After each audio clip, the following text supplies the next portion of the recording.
Quem lembra dos armênios? Você lembra? Mas essa pergunta não é minha. Essa pergunta ela foi feita no dia 1º de setembro de 1939 por um cara que naquele dia estava começando a Segunda Guerra Mundial. Sabe quem é? Óbvio que sabe. É o Hitler. E essa fala dele é importante por quê? Porque ainda é um tema atual. Estamos aí, 2025, ou seja, 110 anos do genocídio armênio. E ele tem a ver com a Alemanha nazista, professora? Não, mas existe uma referência, existe uma ligação, e eu já acabei de falar. Ah, e tem mais uma que você vai descobrir. Existe uma Anne Frank na Armênia. Você sabia disso também? Então vamos descobrir. Vamos falar desse tema que, por que não, seria abordado no Enem. O tema da redação de 2020 foi o estigma ligado às doenças mentais no Brasil. E o estigma do silêncio? Silêncio é cumplicidade. Agora, estudo, memória, daí sim. Daí sim é um aprendizado com a história. E aqui a gente tem um tema de identidade étnica, de preconceito, de preservar eventos felizes, nesse caso tristes, da história da humanidade. Então, sim, é um tema que ele é atual, tem 110 anos, mas ele ainda está presente. O Brasil, por exemplo, o Brasil ele só foi reconhecer o genocídio armênio quando ele fez 100 anos, em 2015. Os Estados Unidos, foi na gestão do Biden, foi em 2021. Mas assim, só 34 países dos quase 200 reconhecem. E, obviamente, o país autor dessa atrocidade, desse genocídio, hoje a Turquia, na época Império Turco-Otomano, ainda não reconhece. Assim como vários dos países aliados, um extremamente inimigo, enfim, que tem ali as suas tensões com a atual Armênia, que é o Azerbaijão. E eu estou falando de um genocídio, gente, de uma população cristã, uma minoria étnica dentro do império de maioria muçulmana, aonde esse país que tinha, na época, 1915, 2 milhões de habitantes, vão ser mortos 1,5 milhão. Hoje esse país do Cáucaso, ele tem uma população ali de 3 milhões. Mas a questão não são só os números, é como essas pessoas morreram. Lembra que eu falei para vocês, a gente começou aqui o vídeo falando de um alemão que citou isso? E esse alemão, gente, é o cara que vai promover o Holocausto.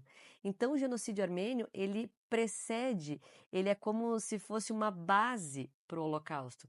Quem lembra dos armênios? A gente pode fazer o que a gente quiser. Ninguém vai se importar depois que aconteceu. Ninguém vai dar bola para essa minoria. Será que é assim mesmo? E a Anne Frank? A Anne Frank, que na verdade é a Aurora. Vou contar a história de um outro alemão estava ali como testemunha ocular e ele não foi cúmplice. E vamos falar também dessa Anne Frank. Mas primeiro vamos entender um pouquinho mais desse genocídio, pode ser? Essa história começa quando o Império Turco-Otomano, em 1908, passou a ser comandado por um movimento ideológico nacionalista que eram os jovens turcos. Eles queriam reerguer a glória do Império e acabar com aquelas divergências étnicas, aonde os que mais incomodavam eram os gregos e os armênios, justamente por serem cristãos dentro do Império Muçulmano. O Império Turco-Otomano era aliado da Alemanha. Tanto é que o alemão que eu vou contar para vocês, ele foi enviado para a Alemanha na Primeira Guerra Mundial como um auxiliar ali das tropas turcas e era para ele cuidar dos feridos. Ele era médico, mas ele também era fotógrafo e também era poeta. E esse cara, ele vai presenciar esse genocídio. Um genocídio que ele foi sem palavras, gente. Ele foi fora do comum, surreal, de nojento, de podre. Vai acontecer ali, no meio dessa forma que os jovens turcos encontraram para exterminar os armênios, que eu já falei os números aqui para vocês, uma repetição de crimes que aconteceram lá nas Cruzadas. Mas espera aí, eu estou falando de um evento do século XX, aonde eles querem replicar para dar o troco eventos que aconteceram lá no século XII, no século XIII, como se as pessoas fossem as mesmas.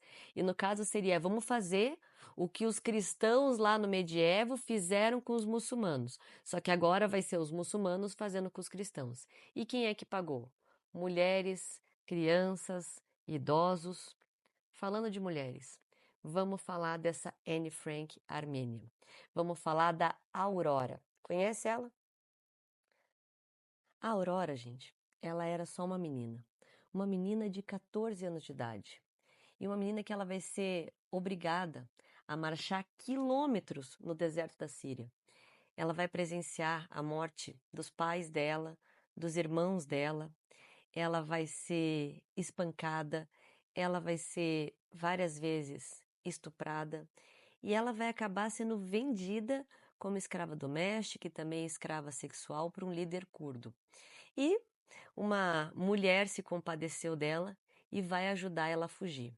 E ela vai caminhar sozinha mais de 1.400 quilômetros, passando por outros desertos, montanhas, até chegar na Rússia, aonde você também tem uma comunidade cristã. Lá ela vai ser acolhida num orfanato e de lá, em 1917, ela vai para os Estados Unidos. Lá nos Estados Unidos, um jornalista vai entrar em contato com ela para saber detalhes dessa história. Que, vamos pensar, né? A Primeira Guerra Mundial, ela vai acabar oficialmente em 1918, os tratados de paz vão ser em 1919. E esse jornalista, então, vai transformar a memória dela em um livro. E, posteriormente, em 1919, isso vai se transformar num filme, aonde vai mexer com ela, porque ela vai reviver para esse filme tudo que ela tinha tentado apagar da memória, tanto que ela vai se retirar, né, das telas, dos holofotes, vai ficar até o final da vida esquecida, porque ela ficou extremamente deprimida. Ela morre em 1994, com 92 anos. Em 2015, o governo armênio ele vai lançar uma animação chama Aurora Sunrise, aonde eles revigoram essa memória heróica dela e dão o devido espaço, né, a ela que deu voz, na verdade, a essa atrocidade da humanidade. E só para você saber, quando eu falo que ela ficou extremamente abalada com a memória que ela teve que resgatar para esse filme, que se chama Leilão de Almas, quando você sabe um pouquinho dos detalhes do que ela teve que narrar e acompanhar uma encenação das gravações, fica pior. Porque só o fato de eu ter falado que tem conexão com algo que aconteceu nas Cruzadas, eu vou dar alguns detalhes para vocês. Ela presenciou meninas, amigas dela, sendo estupradas e depois crucificadas vivas. Sim, o exército turco, ele crucificava essas jovens, já que elas eram cristãs, ainda vivas. E quando eu falo jovens, gente, são meninas, são crianças. Algumas tinham 7, 11. E crianças menores. Teve um evento bem traumático, aonde eu não consigo nem imaginar a sensação. As mães estavam lá com as suas crianças pequenas, algumas de colo, meses, 1 aninho, 2 aninhos, né? Algumas ali caminhando aquelas centenas de quilômetros. E quando chega um determinado ponto do deserto da Síria, já estava planejado essa marcha da morte, as crianças vão ser separadas das mães. Muitas mães vão ser mortas, espancadas, e aquelas que ainda estavam vendo vão presenciar as crianças sendo levadas até alguns caminhões aonde tinham caixões. E elas vão sendo colocadas de várias dentro de um caixão, 2, 3, 4, conforme coubesse, caixões simples. E depois vinham, colocavam a tampa e pregavam. E daí enchiam os caminhões com esses caixões e levavam embora. Se não fosse terror o suficiente ver essa cena, o pior estava por vir. Elas nunca souberam, ainda bem. Mas esses caixões vão ser levados até o mar e jogados no mar. Essas crianças morrerem afogadas. Quem viu isso com os próprios olhos e relatou e fotografou foi o alemão que eu comentei com vocês no começo do vídeo. O nome dele é Armin Wegner. Você sabia que ele é tão importante que em 1968 ele recebeu o título de Justo entre os Povos e a capital da Armênia tem uma praça que leva o nome dele. Por quê? Porque esse alemão que foi enviado, como um auxiliar do corpo médico do exército turco, ele, quando enxerga aquele terror, ele não pode se calar. E ele vai, então, mesmo sendo proibido, mesmo se arriscando, ele vai fotografar. Ele conseguiu salvar mais de 100 imagens dessas atrocidades. Ele escondeu os negativos dentro do seu sapato, no cinto, costurando na roupa. E quando a guerra acabou, em 1919, quando ele já tinha voltado para a Alemanha, que era, naquele momento, pós-Primeira Guerra, derrotada e tinha se transformado na República de Weimar, ele vai escrever para o presidente dos Estados Unidos uma carta aberta para o presidente Woodrow Wilson, aonde ele denunciava esse genocídio armênio e ele colocava ali o quanto que o governo alemão, ele tinha sido cúmplice, já que ele estava lá presenciando tudo aquilo, e ele não queria se calar. Bom resultado, ele foi preso pelo governo alemão. Com a ascensão de Hitler, que daí vai começar aquela coisa sistemática de perseguição aos judeus, ele, minha gente, em 1934, ele vai escrever uma carta para o Hitler. Ele vai escrever uma carta para o Hitler condenando a perseguição de judeus e fazendo um paralelo, que aquilo estava sendo uma reprise dentro da Alemanha do que a Alemanha tinha participado na Primeira Guerra Mundial na Armênia. Mal sabia ele que em 1939 o Hitler ia usar justamente esse argumento de não deu nada, ficou por isso mesmo, impunidade, vamos fazer pior. O que aconteceu então com Armin? É óbvio que ele vai ser preso pela Gestapo, ele vai ser torturado, ele vai ser levado sim para os campos de concentração, mas ele vai sobreviver.